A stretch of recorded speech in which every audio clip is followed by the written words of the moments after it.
Completely unacceptable slogans. Pawan Verma, I'm glad that you recognize the danger of what has happened today.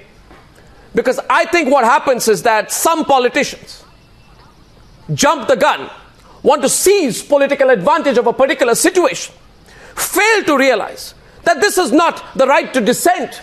This is the right to carry out violence. This is not speaking about the freedom of expression. This is demanding the right to call for India's destruction, to call and organize a protest to break India into pieces. They did infiltrate that protest. I agree with you. But what of the politicians who've carried out the unforgivable act of providing fodder to these students by saying innocent students must be allowed to dissent on campuses? What about that, Professor Rizwan Kaiser, tonight?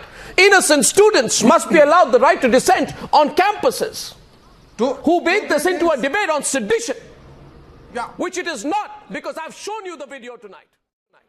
Because I've been watching the way in which some people have been trying to turn the debate around and say, oh my God, what has happened is wrong. Now tell me, Rizwan Kaiser, in that video which I showed, did you or did you not see Kanhaiya Kumar, president of the JNU Students' Union, standing there as cover for the group? Did you see him in the video or not? Because he said, I had nothing to do with it. That's a picture out there. Is that Kanhaiya Kumar or not? And my question to you is this, that if, one second, I haven't finished. My question to you is this, sir, please hear me on this.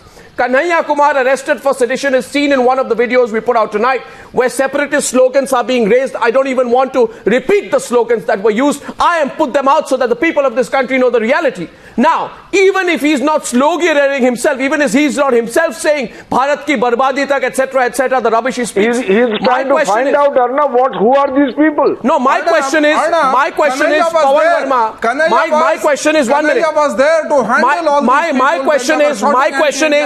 question is, and hear me, Rizwan, Professor Rizwan, I have 5 questions. Why was he with this anti-India group? A.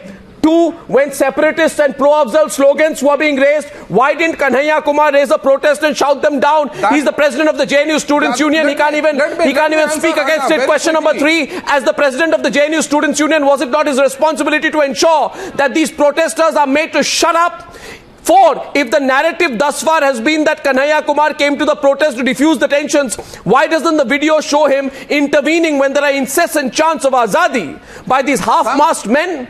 So, Professor Rizwan, let's get the facts right tonight. Given that in this 7-minute video clip, there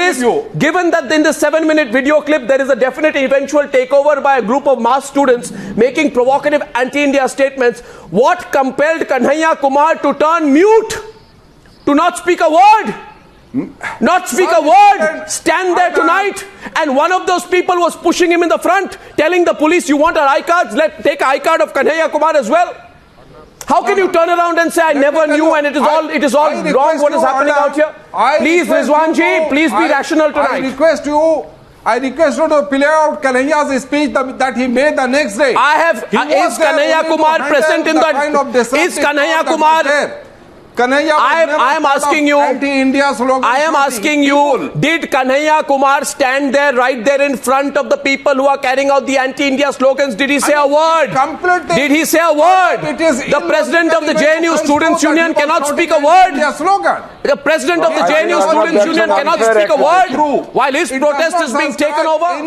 Let's get the others also into the debate, please. Let's get Maruf Raza, please. Maruf Raza first. Maruf Raza. You can either be a bystander or an upstander in such a situation.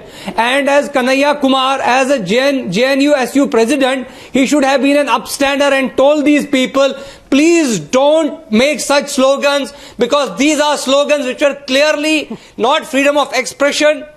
But unfortunately, even if they were not JNU students, and I stand my wit by saying this, that there is a Trojan horse in JNU today, which is very clearly anti-India. These are separatists of various hues, left liberal, those limousine liberals. There is a huge constituency in JNU which is a clear Trojan horse in this country. Now to Kanhaiya Kumar. If Kanhaiya Kumar was standing there and it was all happening in front of his eyes, why did he not stand up and tell these people to shut up just once?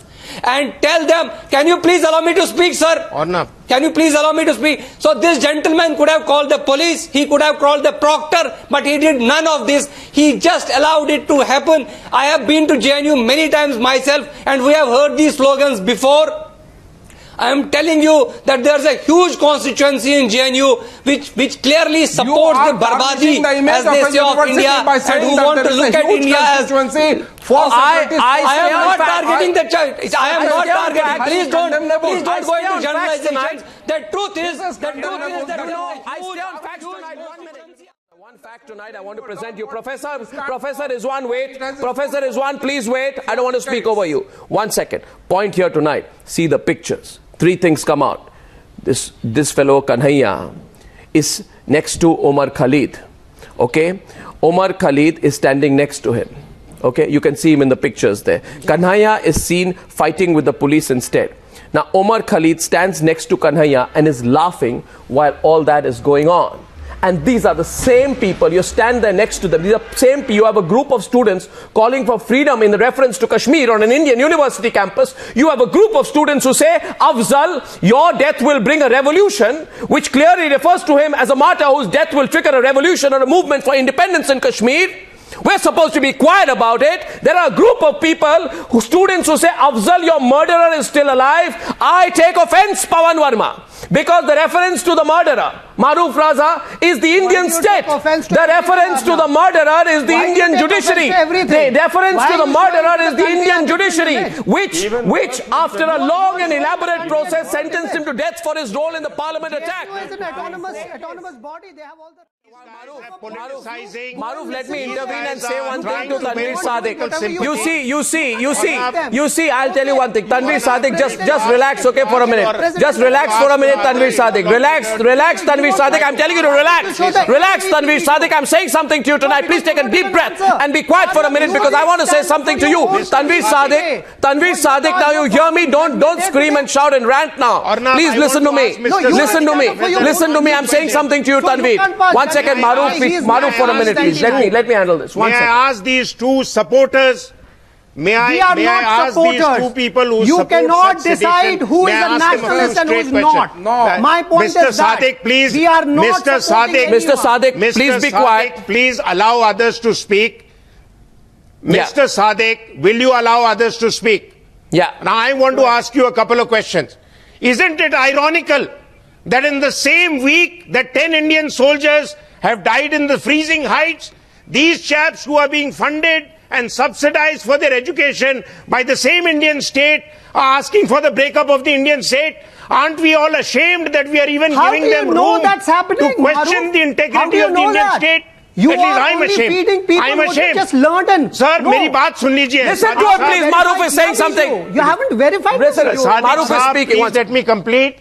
Mr. Sadiq, I want to ask you a few questions. So this is my first question. My second question, sir, with respect to you all, is that give me one example of a liberal democracy in the world where you will allow such chants in the name of freedom of speech, where you ask for the breakup of the country, you challenge the judiciary, you challenge the integrity of the state, and you expect the state to condone it. Give me one example, sir. Give me one example. The third question, Sadiq Saab, I want to hear my question. Mr. Sadiq, give me the courtesy. Give me the courtesy of 1 minute. Mr. Sadiq.